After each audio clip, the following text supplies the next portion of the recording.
जय भोले मित्रों, आप सभी का स्वागत है मेरे YouTube चैनल भोले तंत्र पर। आशा करता हूँ महादेव रुद्र की कृपा सभी पर बनी रहे। दोस्तों, जैसा कि थंबनेल में आप सभी ने देखा होगा कि गुरु कौन होते हैं, गुरु की महत्वता क्या होती है और आज के समय में, आज के युग में लोग गुरु का क्या मतलब समझते हैं और पहले के युग में लोग क्या मतलब निकालते थे। दोस्तों, पहले जो गुरु का शब्द होता था वो 100 बात की एक बात में कहें तो बस अपना सब कुछ समर्पित। पर आज के गुरु में क्या अंतर है कि उनको तो 10,000 रुपये, 20,000 रुपये, 50,000 रुपये दे दिया और गुरु बना लिया उनको। और बनाने के बाद गुरु चेला और चेला गुरु कौन है उसमें से यही नहीं पता चलता है। क्यों? क्योंकि गुरु को तो पैसे मिले हैं, चेले ने पैसे दिए हैं। अब गुरु चेला बन जाए या चेला गुरु बन जाए कोई बड़ी बात नहीं है। तो आज इसी चीज़ का डाउट आप सभी के लिए क्लियर करूंगा इस वीडियो में। तो वीडियो बहुत ही इंटरेस्टिंग होने वाली है, तो अंत तक जुड़ें इस वीडियो के साथ और पूरा वीडियो ज़रूर देखें ताकि आपको भी इस महत्वता को पता लग सके कि गुरु क्या होता है, गुरु का क्या महत्व होता है।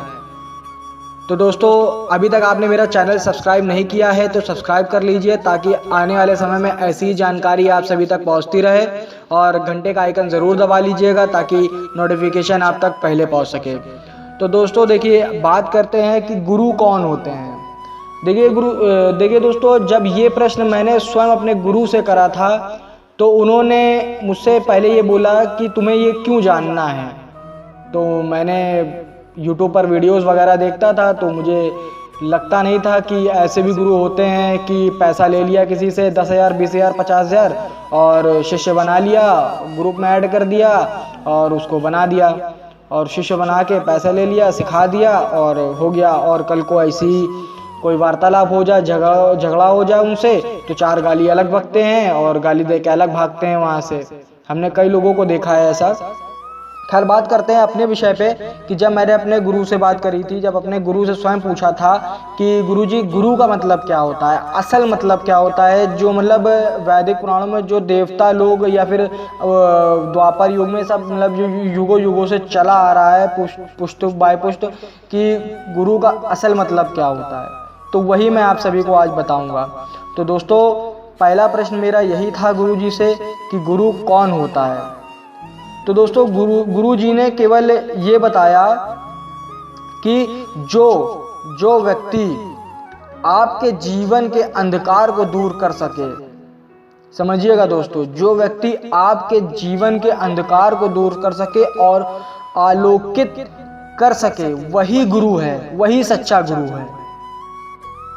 समझ रहे हैं इस बात को? इससे बड़ा गुरु कोई नहीं है और ना इससे छोटा गुरु कोई है। ठीक है दोस्तों, और इसमें आप ना जात पात देख सकते हैं, ना फिर आप किसी को छोटा बड़ा देख सकते हैं, इसमें ना उम्र दराज देख सकते हैं। केवल जहाँ से ज्ञान मिल रहा है आपको वो आपका गुरु बन सकता है। फिर दोस्तों देखिए, मैंने उनसे फिर प्रश्न किया, फिर उन्होंने जवाब दिया मुझे कि इस धरती पे मात्र 3 गुरु ही स्थित हैं आज तक। इस संसार जगत में, आध्यात्मिक क्षेत्र में और हर क्षेत्र में कहें यूं ही तो 3 ही गुरु मतलब होते हैं जिनको माता पिता और गुरु बोलते हैं। ठीक है दोस्तों, 3 ये होते हैं जिनको हम सदैव गुरु मानते हैं और गुरु ही वो सदैव हमारे बनकर रहते हैं आजीवन। ठीक है दोस्तों, देखिए दोस्तों, जो पिता होता है वो विष्णु स्वरूप का होता है।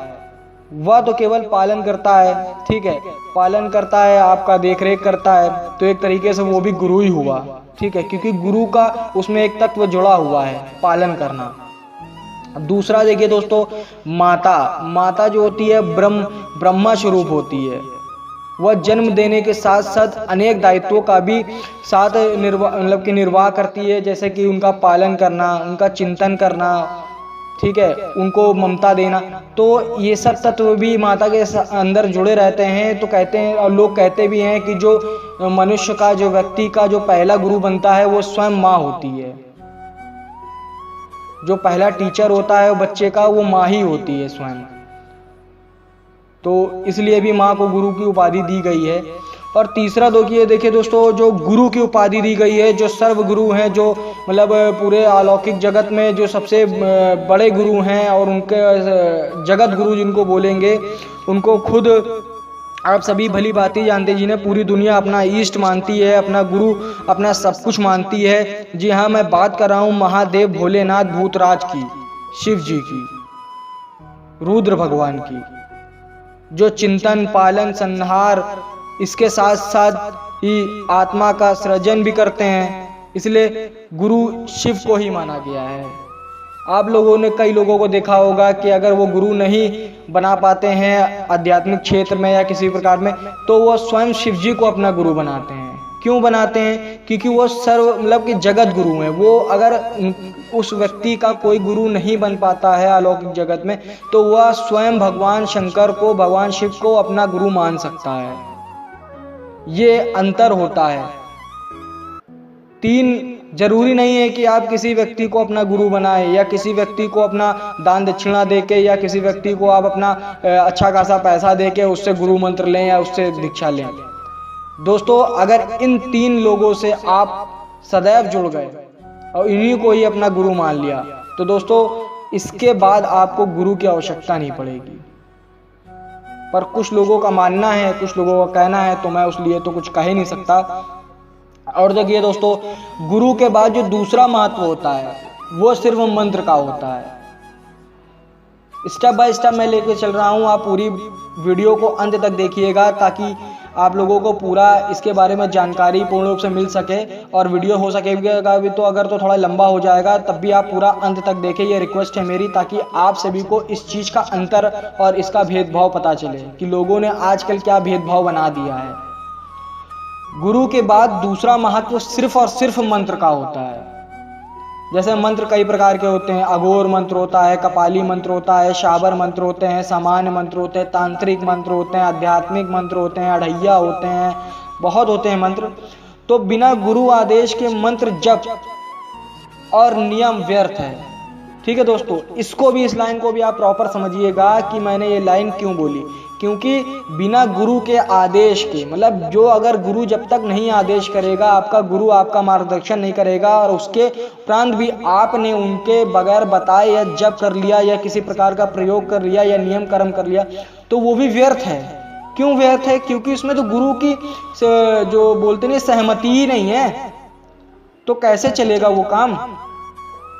साधना में देखिए दोस्तों, अब सुनिए, साधना में सिद्धि के 5 तत्व होते हैं। इसको आप अगर धारण कर लेते हैं तो ये समझ लीजिए आपको गुरु बनाने की जरूरत नहीं है। केवल ये 3 गुरु जो आपके सदैव रहते हैं जीवन से, मतलब कि जन्म लेने से और मरण तक की, तो वही अगर आपने 5 तत्व अपने अंदर धारण कर लिए, तो दोस्तों इन तीनों के अलावा आपको गुरु बनाने की कोई आवश्यकता नहीं है। मैं स्वयं दावा करता हूँ। पहला, गुरु से मंत्र प्राप्त करना। मतलब जरूरी नहीं है कि आप दीक्षा में किसी भी अघोरी के पास जाएं, किसी के अघड़ के पास जाएं या किसी भी पंडित के पास जाएं या किसी साधक के पास जाएं जो आपको गुरु मंत्र दे, जो आपको कान में गुरु मंत्र दे, अनुष्ठान बताए। बिल्कुल नहीं। गुरु मंत्र मतलब क्या होता है? गुरु मंत्र मतलब होता है एक मार्ग पे चलना, अपनी ऊर्जा को पटरी पर लेके एक सीध में लेके जाना, ये मंत्र होता है गुरु मंत्र। जरूरी नहीं है कि आपका गुरु मंत्र केवल ओम नमः शिवाय है, निवाण मंत्र है या कुछ भी हो। गुरु मंत्र का जो मुख्य जो महत्व होता है वो सिर्फ व्यक्ति को अपनी जीवन शैली, अपना ऊर्जा को एक लय में करने के लिए होता है, एक परंपरा से जोड़ने के लिए होता है। ये बात थी। दूसरा सुनिए, गुरु के ही मतलब जो गुरु के प्रति समर्पित हमेशा सदैव रहना चाहिए। मतलब गुरु अगर जैसे माता पिता आपके हैं, शिव जी हैं, भोले शंकर, और कोई दूसरा भी बनाते हो आप, तो उसके ऊपर आपको सदैव समर्पित रहना चाहिए, पूर्ण रूप से समर्पण रहना चाहिए। तीसरा सुनिए, श्रद्धावान रहना चाहिए उनके प्रति हमेशा। श्रद्धावान अगर नहीं रहेंगे आप, भक्तिभाव नहीं रहेगा उनके प्रति, तो आप कुछ नहीं कर सकते, क्योंकि गुरु से बड़ा कुछ नहीं होता इस दुनिया में। यहाँ तक कि त्रिदेव भी पीछे हट जाते हैं गुरुदेव, मतलब कि गुरु के आने से। क्योंकि एक कहावत कही गई है कि अगर भगवान रूठ जाएगा आपसे तो आपका गुरु आपको बचा लेगा, पर गुरु अगर आपका रूठ गया तो भगवान भी नहीं बचा पाएंगे आपको। ये बात सत्य है। हमेशा सत्य बोलना चाहिए अपने गुरु से। गुरु के आदेश का यथासंभव पालन करना चाहिए, चाहे वो गुरु आपका जैसा भी हो, चाहे गुरु आपका कोई भी मतलब किसी भी प्रकार का कार्य देता है, अनुष्ठान देता है या किसी प्रकार का मंत्र देता है, पर आप उससे इच्छुक नहीं है, उस चीज़ से सहमत नहीं है, पर आपको अपनी इच्छा को मारना ही पड़ेगा।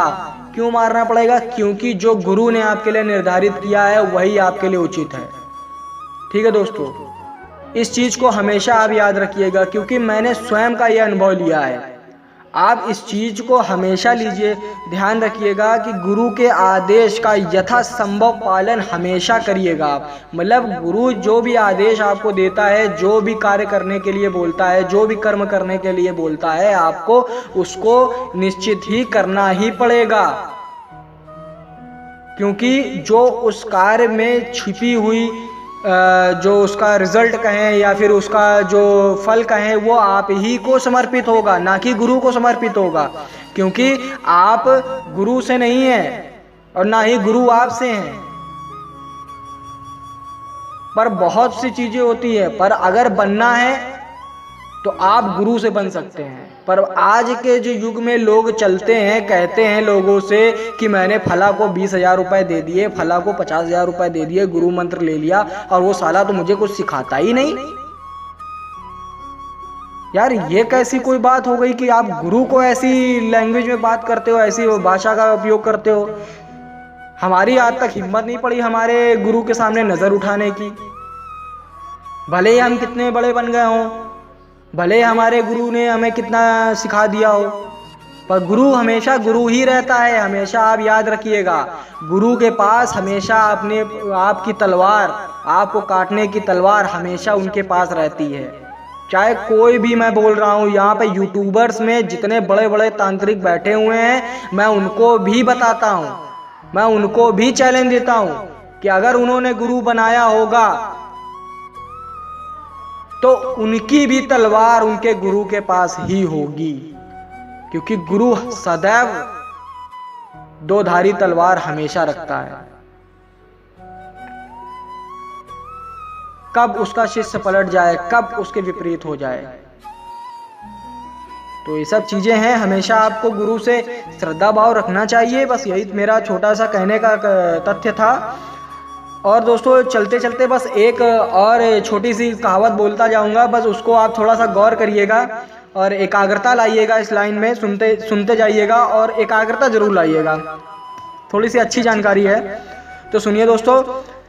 यह ज्ञान तो पक्षियों में भी होता है कि जिस हरे बड़े वृक्ष पर डाल के ऊपर घोंसला बनाते हैं, पतझड़ आने पर पेड़ सूख कर ठूंठ हो जाने के बावजूद भी उस पेड़ को छोड़ते नहीं है।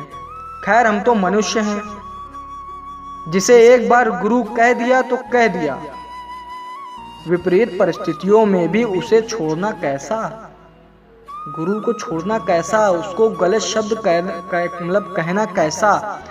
गुरु अगर तुमने बनाया है तो गुरु की उपाधि दो ना उन्हें, उनसे अलग होना कैसा।